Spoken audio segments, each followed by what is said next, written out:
Okay, so good afternoon. I am Muhammad Arabia Magulama, a Doctor of Management student. And today I will interview one of our supervisors here in Mindanao State University, Attorney Genevieve Resentes Magulama, the Director of Scholarship Center. So, about the philosophy of management and ethical leadership. Okay, so Director, I will ask, what is your philosophy or what is your personal philosophy of management?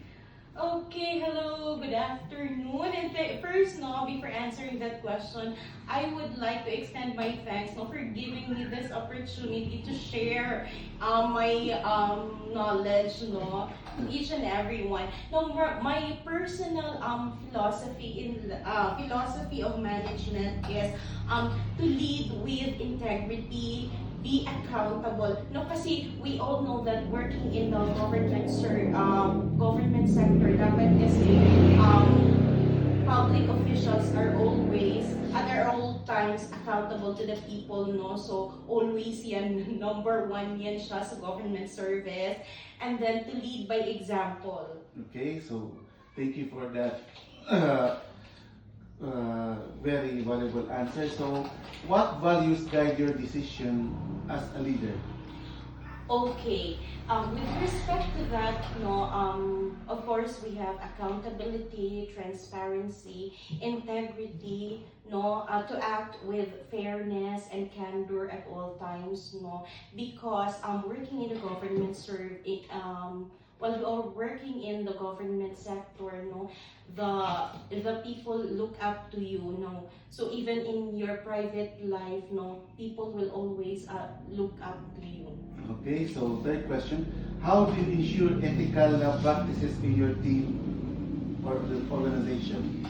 Okay, with respect to that one, strong leadership skills, and then clear communication. We have to value respect and integrity between and among your superiors and also your staff.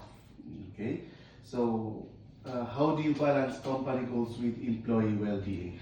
Okay, with respect to that one, we do strategic plannings, and we always value our staff, our manpower, because they are the backbone of our institution, and we always recognize their efforts, their achievements, and also we do like consider their opinions, and also considering yung sa government service kasi we do